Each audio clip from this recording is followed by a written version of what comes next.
കാച്ചിൽ, ചേന, ചേമ്പ്, ചെറുകിഴങ്ങ്, നനകിഴങ്ങ്, കൂർക്ക ആദിയായ എല്ലാ കിഴങ്ങുകളും. കാരണം ശ്രീപാർവതി ശിവനെ കിട്ടാൻ വേണ്ടി കഠിന തപസ് അനുഷ്ഠിച്ചു. കാട്ടിൽ ശ്രീപാർവതി കിട്ടിയ ആഹാരം കിഴങ്ങുകളും ഫലങ്ങളുമായിരുന്നു. അതുകൊണ്ട് ഇതെല്ലാം ചുട്ട് കഴിക്കാൻ നമ്മൾ ഒരു രീതിയാക്കി തീർക്കും.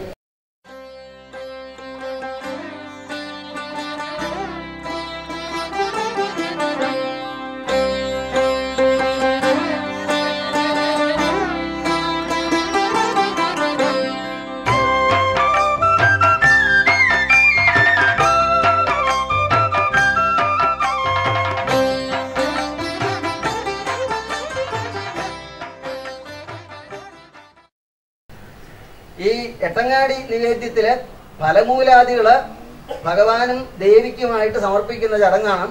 8 തരത്തിലുള്ള കിഴങ്ങുകള്, അത് ഏതൊക്കെയാണ് എന്ന് ഇവിടെ സംഘടിപ്പിച്ചവർക്കൊക്കെ അറിയാം.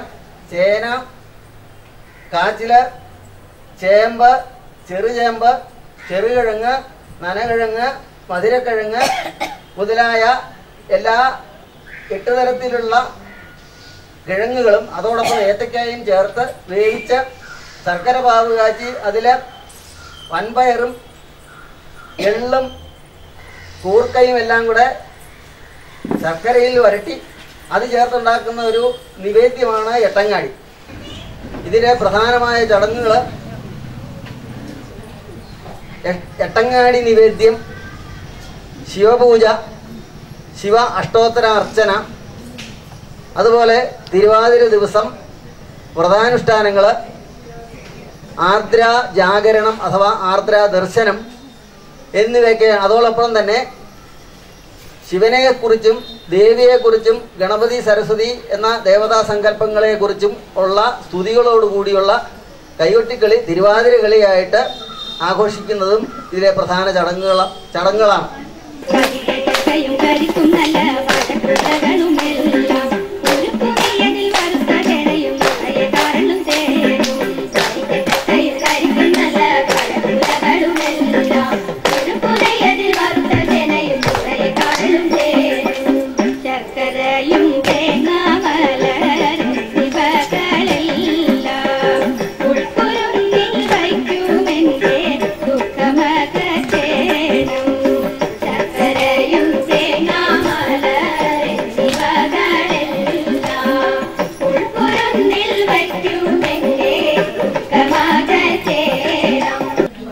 ഭാഗവതത്തില് ഗോപികമാര് ശ്രീകൃഷ്ണ ഭഗവാനെ ഭർത്താവായിട്ട് ലഭിക്കുന്നതിന് വേണ്ടി അനുഷ്ഠിച്ച ആ കാത്യായനി വ്രതവും ഇത് ഈ തിരുവാതിര ആയിട്ട് ബന്ധപ്പെട്ട ഒരു അനുഷ്ഠാനമായിട്ടാണ് പുരാണങ്ങളിൽ രേഖപ്പെടുത്തിയിരിക്കുന്നത്.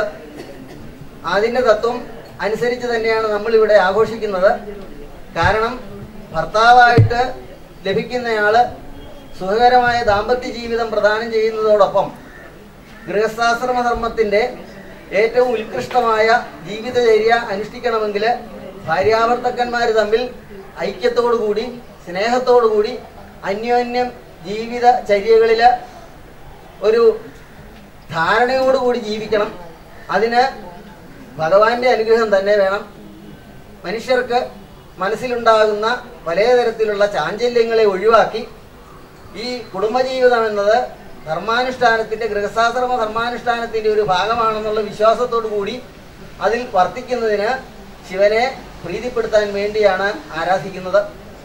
ഇവിടെ നടുമുറ്റത്ത് അണിഞ്ഞിട്ടുള്ള അരി കൊണ്ട് അണിഞ്ഞിട്ടുള്ള ആ ഭാഗത്ത് ഒരു അമ്മിക്കുഴലി വെച്ച് അത് അർദ്ധനാരീശ്വരൻ്റെ പ്രതീകമായിട്ട് സങ്കല്പിച്ചുകൊണ്ട്